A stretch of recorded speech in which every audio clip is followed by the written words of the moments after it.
I want to fully reveal our results from one of the biggest print-on-demand sale events of the year, Father's Day.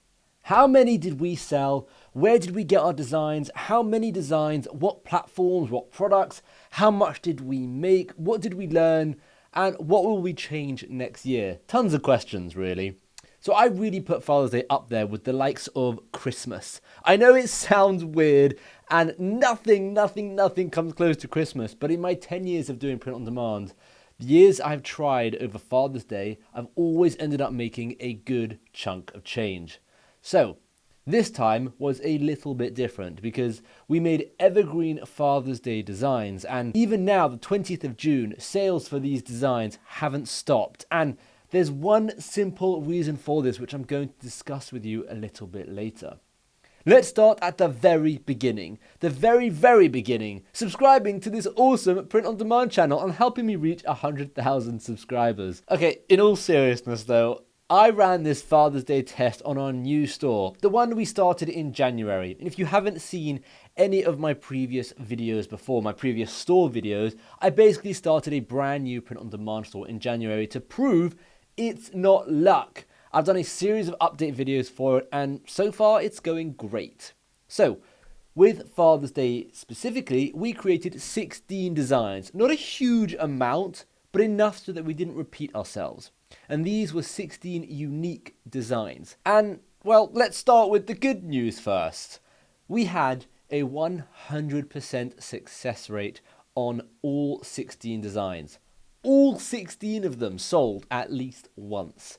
Most of them sold more than that, but that's pretty incredible. Honestly, that is unheard of in the print-on-demand world, but I'm telling you, it's the magic of Father's Day. To put this all in perspective, we have 145 designs on our website. Less than 30% of them actually sell. So to get a 100% sell rate on these 16 designs, well, it's pretty awesome. So let's start with the first question. Where did we get these 16 designs? The first thing we did was research other successful Father's Day shirts. Ones not even in our niche, because I knew I could adapt designs in other niches to work with ours. I used Etsy, I used Amazon, and I used Creative Fabrica to do this research. Now, as well as those 3 external sites, I also used data from the first 4 months of sales from our own website. I took the best sellers and adapted them to work for Father's Day, and this proved to be a really good move. Now, in full transparency, one of the best places I find these designs on is Creative Fabrica, mainly because it's so time consuming to make designs from scratch. For example, I can search for dog dad t-shirt and instantly find tons and tons of examples. Some will be absolutely awful, but if you can spot what's good and what's bad, this can save you a ton of time. So for the 16 designs, 12 of the Father's Day designs were from Creative Fabrica.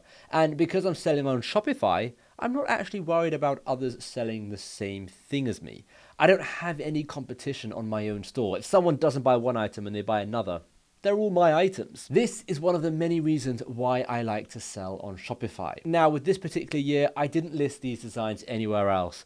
Although next year, I might actually list them in other places. This time round, I just put them on our new store. In terms of sales, we mainly got sales via Facebook ads. 3 main ads in particular. The first ad was a simple, broad ad targeting everyone and letting Facebook do its thing. It's become so good now. Gone are the days where you need to make different ads for different interests. You just don't need to see what's best. Facebook finds the audience for you so well. And this is why we focused on a singular niche in our store. It allows us to build an audience that is laser focused and targeted, making our ads convert much higher. But also, it allows these Father's Day designs to be somewhat evergreen because we made sure to keep them on brand and in the niche so that anytime anyone can buy these designs. Who's to say that fathers can only get a gift on Father's Day? The second ad was slightly more manual. It was a manual targeted ad. I targeted women who were married with children. This ad performed really well as a lot of women bought these shirts as gifts for their husbands. And the third and final ad was a retargeting ad. And this was a simple ad targeting people who had either visited the website, added something to their cart, or abandoned the checkout. Who knows why they're doing that? These ads always perform really, really well. So let's now break down the stats, all the nitty gritty details, and then I'll go over my biggest mistakes and what I'll change next year with Father's Day. So the Father's Day sales ran from the 16th of May all the way to the 16th of June. Now the 16th of May was when our first designs went live, and of course 16th of June, well, that's Father's Day. However, sales slowed drastically on the 8th of June as we had a big notice on our website saying orders will not arrive on Father's Day. And obviously that would affect sales. But it's really, really important that you're honest with your customers. Don't try and trick them into buying something. We had 438 orders and sold 510 items, an average of 1.16 items per order. Not very good, in all honesty. I was hoping for much more multiple purchases, but I guess with a gift item like this, you only really need one. Now, in terms of what colors sold, we were actually quite surprised by this. Blue sold 219 times, black 145 times, military green sold 138 times, ice grey was 5, and light pink sold 3 times. So not really what we were expecting.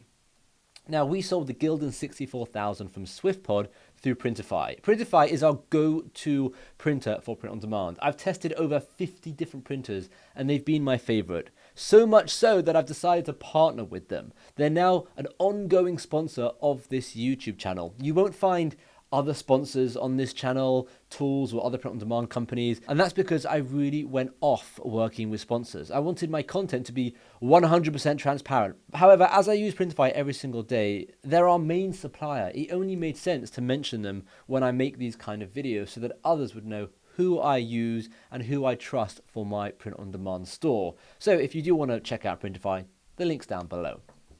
Our sales from these orders was $17,858.51, giving us an average order value of $35. And this does include shipping, which of course we charge for. This isn't as much as I hoped for, but it's not bad. Including in this were a few costs. We ran some discounts, which cost us $824.40. We obviously also ran ads to get these sales, which came to $4,822.39. And finally, we have our Printify costs, which came to a total of $7,222.91. So for the 23-day spanning the 16th to the 8th, we ended up with a total profit of $4,988.81. Absolutely mega for 23 days, averaging $216.90 profit every single day. That was a lot of numbers. It's important to remember this is still considered a fairly new store and Facebook is still learning who our best buyers are. Based on these numbers, the Christmas season is going to be absolutely epic and I cannot wait. Really, I cannot wait. The most important question, though, is what did we learn and what will we change next time or next year? Well, our first and biggest mistake was launching these Father's Day shirts on the 16th of May. Oh, I wish I could go back in time. We should have launched them on the 16th of April, giving us an extra month of sales. Now, what this would have meant was that first month we would have made that 5K in profit that I just worked out. But the second month, the ads would have been far more optimized, the budget would have been much higher, the trickling up would have been a lot easier, and we would have had more time to test more ads. And I really genuinely reckon that if we were able to run ads for a second month, we would have probably tripled our profit. But you live and you learn. I don't regret anything. It was an amazing experience and I'm going to do it again. But now on to the next mistake, which was only offering 16 designs. I know it seemed like a good idea, but if there were 30 designs, it would have been even better. And if I would have made the most popular designs into hoodies, I may have just got a lot more multiple purchases. So rather than having an average order value of $35, it could have been $50. Now, the question I might be getting in the comments is, well, Shimmy, show us your designs, share your store link. This is all a lie. This is why I personally don't share designs or store links. I hope you can understand. 1, YouTube is full of copycat artists. I'm not saying you, but someone. I shared a store many, many years ago, and within weeks, every single aspect of that store, every ad, every design had been totally ripped off. And I'm never going to make that mistake again. Number two, the metrics. Because I run ads to my store, I'm heavily reliant on my metrics and the Facebook pixel. Currently, I know I can achieve a 3 to 5% conversion rate on the store. My Facebook pixel is gathering data on buyers and thus optimizing my ads for new customers. Like I said, if suddenly thousands and thousands of onlookers just came to the website, window shoppers you can say, it would completely destroy the optimization of the website, and the ads would become, well, they'd become really, really expensive and really difficult to run. And that's probably the biggest one, by the way. Number three, my store.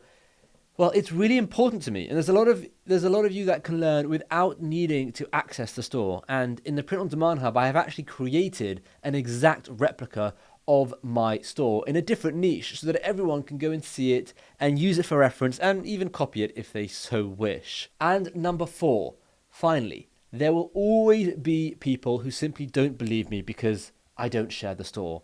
And that's totally okay. You should be skeptical. I'm someone on the internet, and not everyone will believe me. I try my best to share screenshots or to share videos of me logging in and refreshing my stats, but at the end of the day, my store is important, and I wouldn't give it up just to prove to a few people I am who I say I am. I'll share as much info as I possibly can without revealing the store, the designs, or the niche. And like I said, in the hub, the Print on Demand Hub, the link is below, I share a little more, especially with the demo store. I really hope that makes sense. I make these videos to help, and I stand by my morals above all else. As someone who has been scammed out of a hell of a lot of money by an online fake guru, and knowing what it did to me mentally, emotionally, physically, literally, I was a wreck. I wouldn't wish that upon my worst enemy. Anyway, quite a somber tone to end the video. Have an amazing weekend, everyone. I look forward to seeing you in the next video. I hope you can take value from this video and learn how you could, run your own Father's Day promotions, or the next biggest sale event of the year is most likely going to be Christmas, which is only a few short months away. So learn from what I've said in these videos, using creative Fabrica for designs. Don't worry about, buying designs. Starting your store, your designs, your ads, a good few months, 3 months if you can, before the actual day, because you've got to factor in shipping as well. And then on top of that, don't go crazy. You can add like 15 to 30 designs, add t-shirts and maybe hoodies as well, just so that you can increase your average order value. But all in all, it's going to be an incredible rest of the year for you and for me, and I can't wait to share all the results that I have. Thank you so much for watching.